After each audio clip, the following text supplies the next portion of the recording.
Hoje nós vamos vencer todo o retrocesso, amém? Talvez você veio à casa do Senhor hoje, vivendo um ciclo de retrocesso, em que você começa e acaba voltando no tempo, as coisas não andam, é sempre a mesma história, tudo aquilo que você conquistou começou tudo voltar. Então, fique em paz que eu tenho uma palavra, um envio sobre a tua vida hoje, amém? Hebreus 10:38. Todavia o meu justo viverá pela fé, e se retroceder, nele não se compraz a minha alma. Nós, porém, não somos dos que retrocedem para a perdição, somos, entretanto, da fé para a conservação da alma. Amém? Amém. Agora abra em Atos capítulo 13, versículo 21. Atos 13, 21.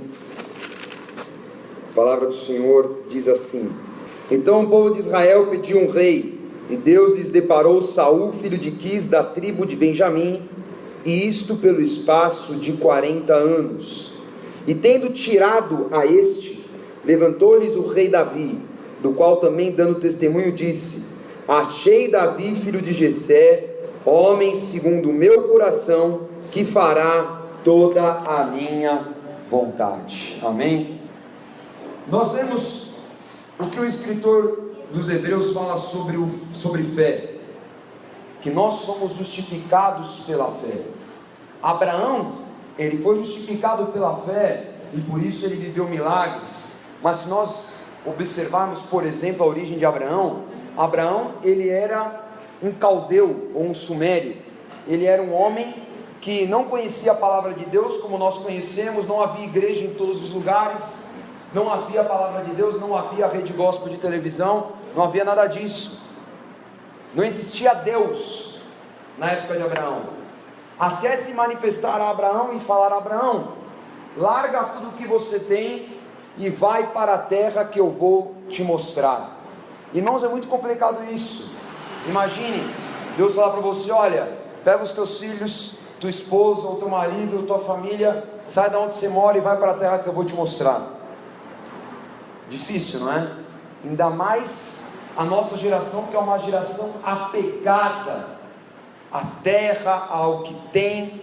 Isso é o perigo, na verdade, porque esse apego ao terreno que enfraquece muito o homem. Porque, sinceramente, irmãos, aquilo que é terreno é passageiro, e na verdade, às vezes aquilo que é terreno, que você acha que é uma bênção, Deus tem algo muito maior para você, um local de honra, um local onde o teu negócio que você for abrir, ou no ramo que você trabalha, vai ter um resultado muito maior. Mas quantas pessoas perdem oportunidades porque estão apegados à situação terrena? Hoje eu estava no programa e o Max, ele contou uma história interessante. Ele contou a parábola da vaquinha, e é interessante porque história legal. Tinha um mestre com seu discípulo, estavam andando, e aí eles chegaram a uma casa velha, um lugar velho, mas que as pessoas viviam até que razoavelmente bem. Mas era uma cidade maravilhosa, tinha tudo que você imagina, não sabe, terra fértil, você fala o que você quiser e vai dar certo. E aí o mestre perguntou pro dono da terra lá: o que você faz para sobreviver? Aí ele fala: olha, eu tenho uma vaquinha, e a vaquinha, ela dá leite todo dia. E aí tem uma parte a gente consome, e outra parte do leite a gente vai lá, faz um escambo, troca lá no centro da cidade, e a gente vai vivendo assim. E aí um dia no caminho, eles foram embora, tá bom. E foi o mestre com o seu discípulo no caminho, e aí o mestre falou assim pro discípulo: ó, tá vendo aquela vaquinha ali? Joga ela no desfiladeiro. Aí o discípulo falou: mestre, você é uma pessoa boa, que absurdo. Mas você não é meu discípulo, eu estou te fazendo você fazer o que eu falei. Vai, faz. Aí ele foi lá e empurrou a vaquinha. Imagina o coração partido do menino, né? Foi lá, a vaquinha mimosa foi quicando até lá embaixo. E aí foi embora. E aí depois de um tempo, né, os anos foram se passando e tudo mais, E aquele peso no discípulo, o mestre já tinha morrido, o discípulo se tornou mestre, já era um homem poderoso, sabe? E aquele incômodo, aquele pensamento assim, puxa, eu preciso me redimir, eu vou lá falar com o dono da vaquinha e eu vou retribuir de alguma forma. E aí ele chegou, quando ele chegou, ele viu uma mansão, uma fazenda, uma loucura. E aí ele ficou pior ainda, irmãos, que ele falou, meu Deus, o cara morreu de fome, viu algum, homem com bastante bala, que foi lá, comprou tudo, e olha o que eu fiz na vida dessa família. Ele foi lá, tocou a campainha, vamos ver o paradeiro, pelo menos tentar descobrir. E quando ele viu quem era o dono da vaquinha, com o terno Armani, todo ajustado e tal. Ele, meu Deus do céu, você é o dono da vaquinha, o que aconteceu com você? Aí o que aconteceu foi o seguinte, um dia eu acordei e a vaquinha estava morta, e aí eu não tinha mais como sobreviver, e aquilo me impulsionou a mudar de vida. E quando eu comecei a plantar, que até então eu não plantava, eu comecei a descobrir que a terra era muito boa, e eu vi qual era bom no negócio, comecei a plantar, e eu virei o cara mais rico aqui da região. Aí ele falou, olha, ele falou, valeu a pena matar a coitada da vaquinha, né, irmãos? Mas isso é uma coisa para nós pensarmos, que o comodismo ele faz mal, mas demais para o homem. Até ministerialmente, você poderia estar no outro patamar ministerial, se desenvolvendo, crescendo, podia estar aqui no meu lugar pregando, e eu estar em outro lugar, e a obra acontecendo, mas muitas vezes nós entramos, assim, numa zona de comodismo, de falar, não, tá bom já do jeito que está, para você aparentemente está bom, mas para Deus não está. Deus sempre tem mais para o homem. Amém? Amém? E paralisação e comodismo é um retrocesso. Vou dar um exemplo, Saulo, vem cá, Saulo, agora Paulo. Então imagine, o Saulo, ele veio para a igreja e tudo mais, Deus está fazendo uma obra na vida dele, e nós estamos andando, vamos andando devagar, vamos andando, eu sou a igreja, então o Saulo vai para a igreja, a bênção, caminhando, de repente o Saulo, é igual o Macunaíma, sabe? Que preguiça, Aí você parou, só que a igreja, ela parou? A igreja continua andando, não é? A igreja continua trabalhando, agindo, ocupando espaço. O que aconteceu com Saulo? Para ele, na ótica dele, ele está parado. Mas quem está aqui na ótica da igreja, o que está acontecendo com Paulo? Ele está retrocedendo, ele está ficando para trás. Obrigado. Uma salva de palmas para ele, um grande apoio.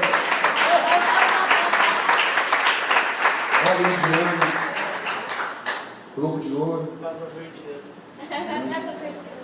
Então, essa referência espiritual, ela é verdadeira e ela se aplica. Quantas vezes a gente pega pessoas que estavam firmes na igreja e a pessoa se desvia, sai da igreja, quando ela volta está tudo diferente. Ela fala, meu Deus, não conheço mais ninguém. Cadê o fulano? Não, o fulano já é pastor de uma igreja. E outro falou, não, fulano está abençoado, Deus deu para ele uma empresa, está de brincadeira, ele era falido. Pois é. Aí você fala, eu parei no tempo. Mas isso não vai acontecer na tua vida em nome de Jesus, porque Deus está derramando um bálsamo sobre você hoje, para você se renovar, para você sair desse comodismo, não é? Por isso que em Romanos, Paulo fala para a igreja de Roma, fala assim, olha, não vos conformeis com este século, não tome a forma desse século.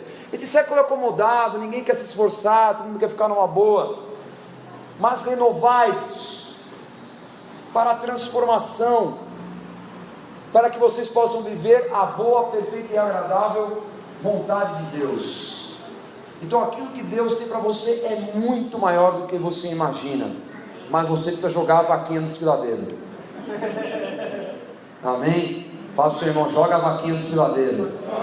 Que absurdo, irmão, que absurdo. Glória a Deus é forte, hein? Coitada da vaquinha. Mas eu estou falando algo, obviamente, espiritual. E Davi, ele tinha esse sentimento diferenciado. Nós vemos o quê? Que havia um rei anterior, chamava Saul, Saul era o rei que todo mundo escolheu, porque Saul era o bonitão. Saul era igual o Fernando Collor, irmão. Você lembra que eu falei? Saul, bonitão, esse vai mudar o país, né? Não sei o que lá. Bom, mudou mesmo, né? Agora vamos pensar em Saul. Saul era um cara altão, jogador de basquete. O melhor cara para ser rei é o cara grande, o cara guerreiro. Então eu falo, Saul, quem eles escolheram? Saul. Saul é o que a gente quer. Ele vai representar com firmeza. Só que ele era uma escolha da carne. E muitas vezes nós sofremos anos e anos por escolhas da carne. Mas você não vai ter mais essa escolha em nome de Jesus, porque o Espírito Santo vai dirigir a tua vida. Abra o teu coração para isso. Amém. Eu sempre fui uma pessoa muito racional. E antes de eu me converter definitivamente, mesmo tendo crescido em berço evangélico, eu não tinha essa fé. Eu era, não, é demais. Como assim Deus vai falar comigo, esse negócio? E meu pai, vocês conhecem o Bispo G. O Bispo G é um homem que conhece muito o mundo espiritual. E meu pai toda hora chegava à noite, eu tinha pesadelo, eu ia bater na porta, lá meu pai ajoelhado orando. Toda hora lá, meu pai orando. Eu falo assim, meu pai, na boa, meu, pode dormir, né? Ah, não, Deus me ministrou. Como assim Deus me ministrou? Eu tive um sonho. Como assim sonho? Tá ganhando demais. Eu nem lembro dos meus sonhos. Eu tinha 12 anos. E eu falei, pai, eu quero sonhar também.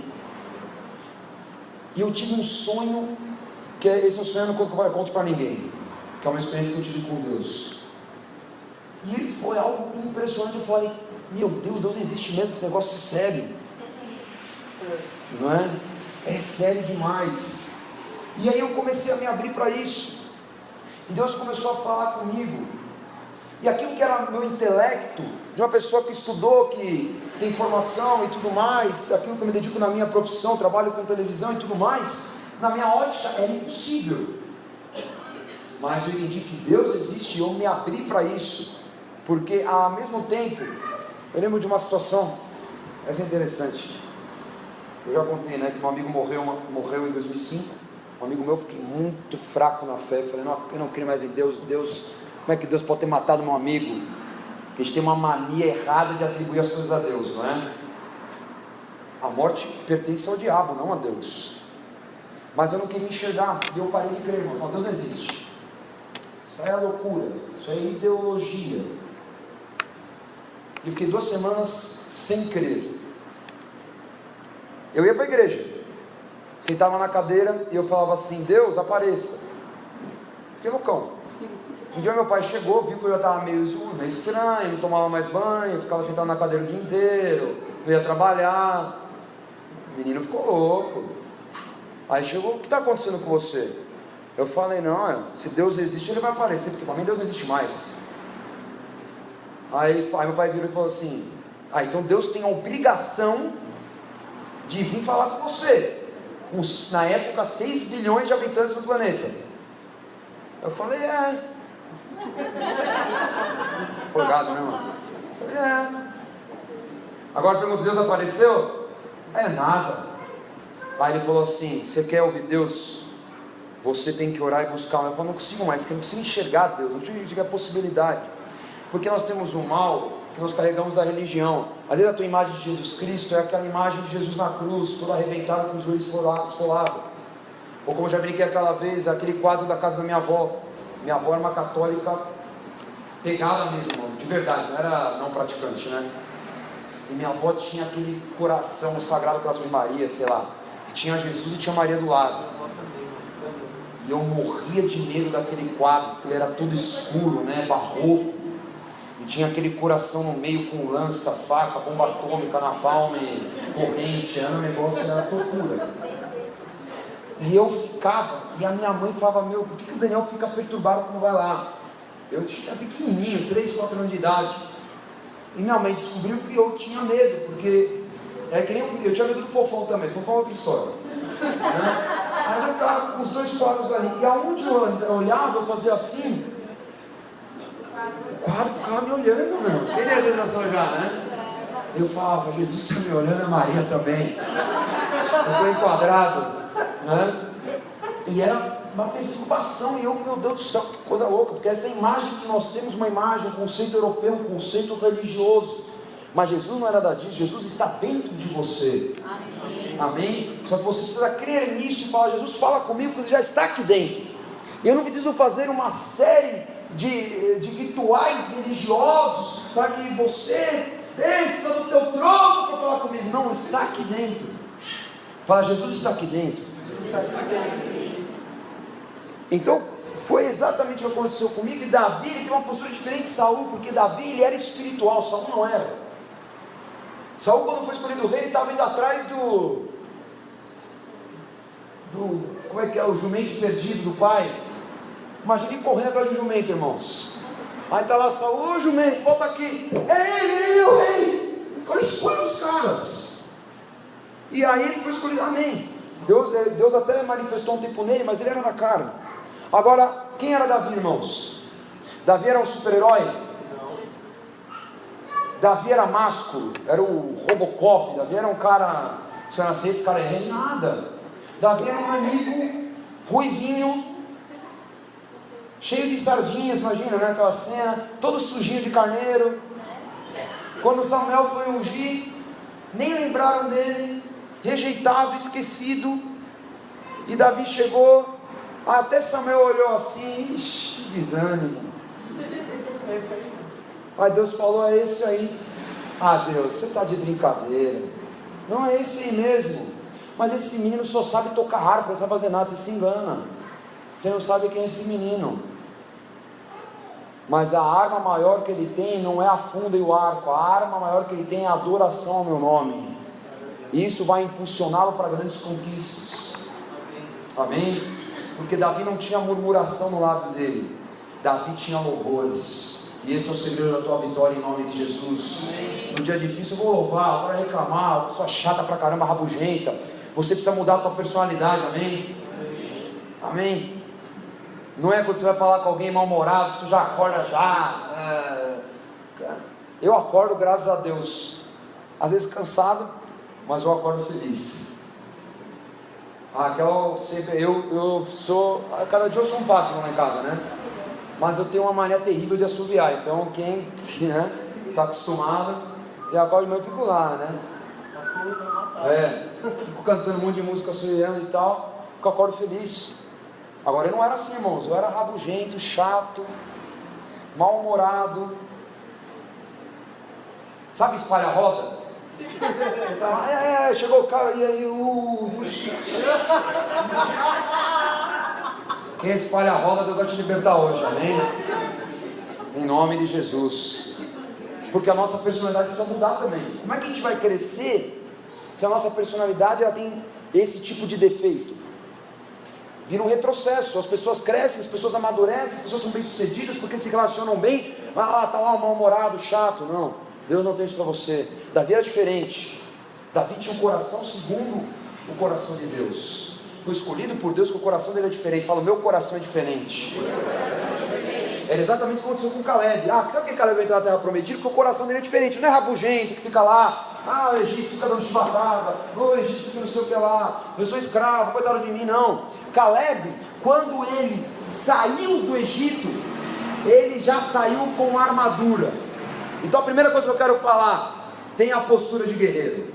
Amém. Amém. Amém. Ele já saiu assim: olha, Moisés falou que nós vamos para a terra prometida, eu já estou colocando a minha armadura, já estou pronto, qual que é? Ele não imaginava que ele ia cruzar o mar vermelho, que ele ia passar 40 anos no deserto, ele ia enterrar os amigos, os irmãos, os primos, que ele ia passar um tempo difícil, que depois ele ia conquistar 33 reinos, até chegar no Monte Hebron. Não imaginava, mas ele já estava preparado para a guerra. Amém? E ninguém vai mais retroceder, porque você vai estar preparado. Fala assim: eu vou estar preparado. Eu vou estar preparado. Amém? Se prepare em todos os âmbitos da tua vida. Se prepare na tua vida profissional, vai estudar. Se prepare para a tua família, gaste mais tempo com a tua família. Tenha mais comunicação no teu casamento. Converse mais com os teus filhos. Comece a se preparar. Se prepare para investimentos, cuide da tua vida financeira para que você tenha largueza. Então se prepare, amém? Fala para o seu irmão: se prepare. Amém. A segunda atitude: você precisa se blindar. Davi era um homem blindado como Caleb. Davi era blindado, as pessoas chegavam, Davi não dá. Davi quando chegou, imagine a cena de guerra, estava todo mundo apavorado, o tamanho de Golias, um gigante com quase 3 metros de altura, sei lá quantos dedos ele tinha, não é? Dando risada, fala, e aí, cadê o povo de Israel? Davi olha o cenário, como é que estava todo mundo? Onde é que estava Saul, irmãos? Aquele cara gigante, que ficou pequeno perto de Golias, estava escondido, como sempre, porque era a deformação de Saul, sempre se escondia na hora de assumir a batalha, mas você não vai mais se esconder também. Amém? Toda a síndrome de Saul está quebrada na tua vida, você vai assumir a responsabilidade. E aí o que acontece? Davi chegou lá e falou assim, queridos, eu vou lá matar o gigante. Ah, você está de brincadeira. Até o irmão de Davi falou, ô menino, você é um sem vergonha, você veio aqui só para ficar assistindo a vergonha de Israel, vai para lá para casa cuidar das suas ovelhas, e vai dizer que na tua batalha você sempre tem apoio da tua família. Muitas vezes não, muitas vezes são os de casa que não creem naquilo que Deus pode fazer por você, não é? Você fala assim, ó, Deus não vai virar, está muito crente, e pessoas no teu trabalho te afrontam e falam assim, fala para o pastor resolver o teu problema. Às vezes vai falar, não é o pastor, mas a palavra dele liberada vai resolver o meu problema, porque vem de Deus. Não é o pastor que resolve o problema, é Deus. Glória a Deus. Amém. Então Davi estava nem aí, chegou para Saul, vou para a guerra, põe minha armadura. Não tem nada a ver, não precisa de outra armadura, precisa da cobertura do sangue do cordeiro. Foi lá, matou Golias, cortou a cabeça. Imagine como é que ficou o povo, irmãos. Um menino de 1,5 m, matando um cara com o dobro da altura dele, vindo com a cabeça assim, ó. Acho que não tem nem força para carregar a cabeça, mano. Imagine a jaca do rapaz, não é? E foi lá, tá aqui, ó. E o povo começou a gritar: Saul derrotou milhares, mas Davi, seus 10 milhares. Falei, você 10 vezes melhor. Então você vê a história de Saul e Davi, Saul definhando, retrocedendo, e Davi 10 vezes melhor. E Saul perseguindo Davi, Saul indo atrás, falando: Davi, meu Deus, vou te matar. E aí quando você chega, você vê Davi chegando numa caverna, 400 caras piores do que ele. E o que Davi olhou, murmurou, que ele falou: aqui está o meu exército. Amém? Transforme o problema na tua oportunidade de vitória. Amém. Foram os melhores guerreiros. Davi pegou aquele sentimento: vocês estão mal, imagina eu então que o rei de Israel quer me matar. Tá leve, né? Então vamos para a guerra juntos. E você vê a caminhada de Davi, que Davi está blindado, que Davi não entra no sentimento. Então, em nome de Jesus, creia, mesmo que ninguém creia. Mesmo que você tenha um jugo desigual em casa, continua crendo. Mesmo que falem contra você, contra a verdade que está no teu coração, eu não me importo. Eu sei que Deus é fiel e Ele vai cumprir a palavra dEle, porque não volta vazia, ela se cumpre para aquilo que foi designado em nome de Jesus. Amém? Amém? Porque céus e terra passarão, mas a palavra do Senhor não passará. Em nome do Senhor Jesus.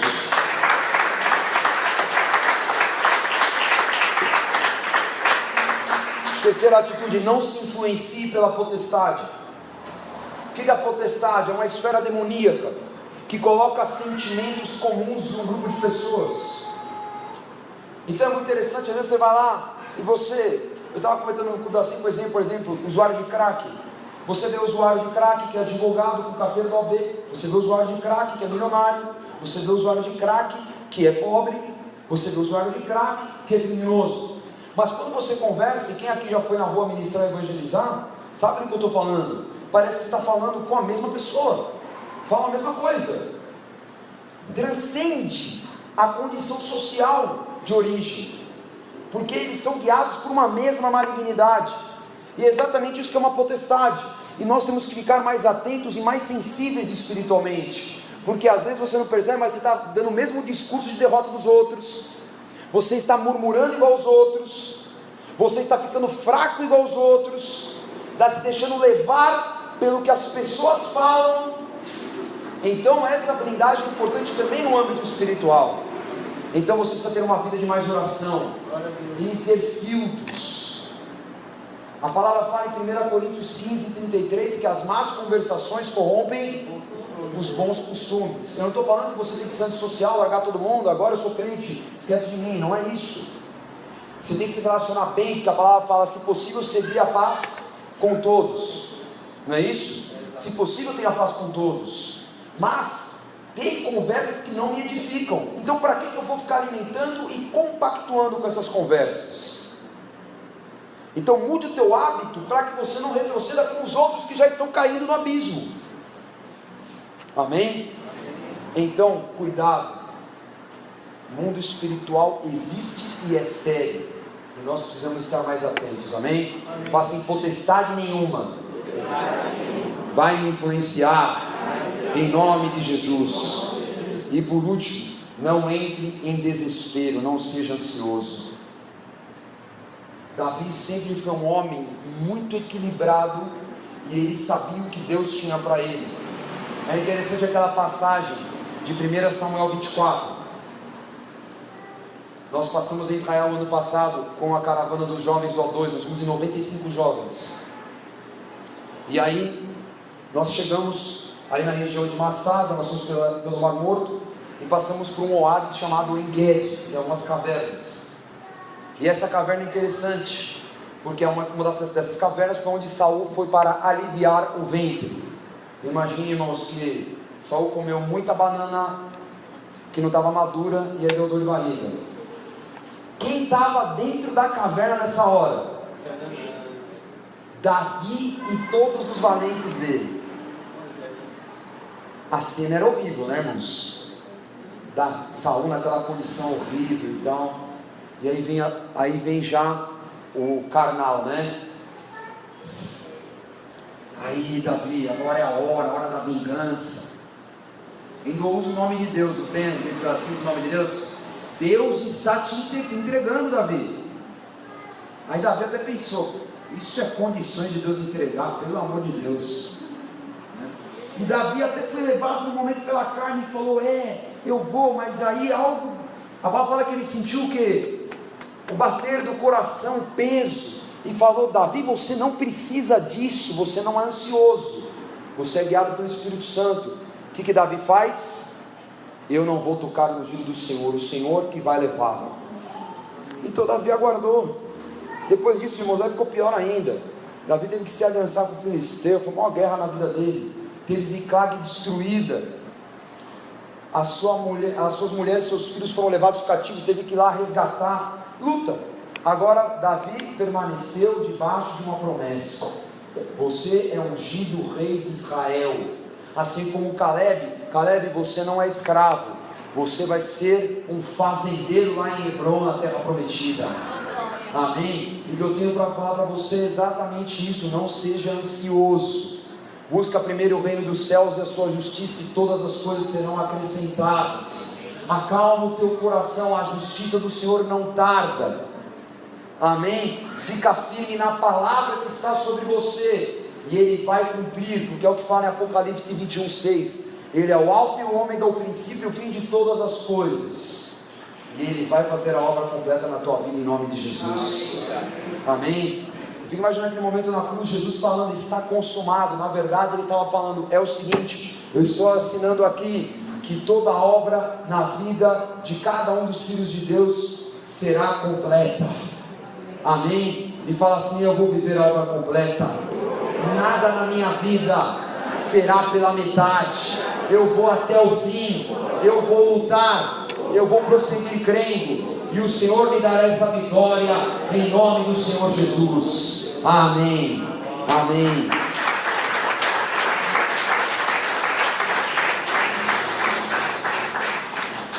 E eu vou te abençoar agora, amém? Primeiro, você não vai parar no tempo mais, em nenhuma área da tua vida. O teu casamento não vai parar no tempo. Muito casamento tem desgaste, porque vem o tempo, as coisas não são mais como antes. Está quebrado em nome de Jesus. O Senhor está renovando o teu casamento. Que venha esse bálsamo sobre a tua família em nome de Jesus. Você não vai ficar parado no tempo no teu trabalho, vendo um monte de gente sendo promovida e crescendo. Não, você vai ser aquele que vai ocupar o lugar alto no teu trabalho. Amém? Amém? Você não vai ser essa pessoa que parou o tempo no ministério porque Deus te chamou. Você sabe que tem uma eleição e tem algo poderoso que Deus vai fazer na tua vida, como um pregador, como um levita, como um ministro, na dança, realizando a obra de Deus, evangelizando. Eu não sei, eu sei que você não vai parar no tempo no teu ministério. Amém? A segunda bênção, Deus vai te dar discernimento para você fazer escolhas certas. Você não vai fazer mais nenhuma escolha na carne, você vai ser guiado pelo Espírito. Você vai orar antes de qualquer coisa: Senhor, é isso. O Senhor vai falar: é isso. Senhor, é isso. Não é isso, então eu não vou colocar a mão. Mas chega de escolha precipitada na tua vida, que até hoje você empurra com a barriga e você fala: olha que erro. Pois é, mas dirigido pelo Espírito Santo você não vai mais cometer esse erro. Amém? E você será espelho de Cristo. Fala assim: eu serei espelho de Cristo. As pessoas vão olhar para você e falar assim: meu Deus, o que você tem? Você fala: eu tenho a presença de Jesus Cristo no interior. Você vai inspirar pessoas, porque você vai ser uma pessoa que sempre vai avançar. Você é uma pessoa vitoriosa. E sinceramente, ninguém gosta de andar com derrotado, não é? Como é que era na escola? Na escola você tinha os populares, né? Popular, cara. É muito engraçado isso na escola, né? É sempre assim, tem a menina bonita, né? Bonito ou rapaz bonito, sempre está rodeado com os mais ou menos, não é? Mas qual que é a ideia do mais ou menos? Eu vou pegar a sobra, né? A migalha. Não é assim? Porque ninguém quer andar com gente derrotada. Eu vou andar com gente bonita, gente legal e tal. E você vai ser essa pessoa que vai atrair, vai ser um imã. Porque as pessoas vão falar: eu quero andar com você porque eu quero mudar de vida. Eu vejo que você é uma pessoa abençoada, afortunada, realizada, alegre, disposta. Eu preciso disso na minha vida também. E você vai ganhar muita alma para Jesus através do teu testemunho. Amém?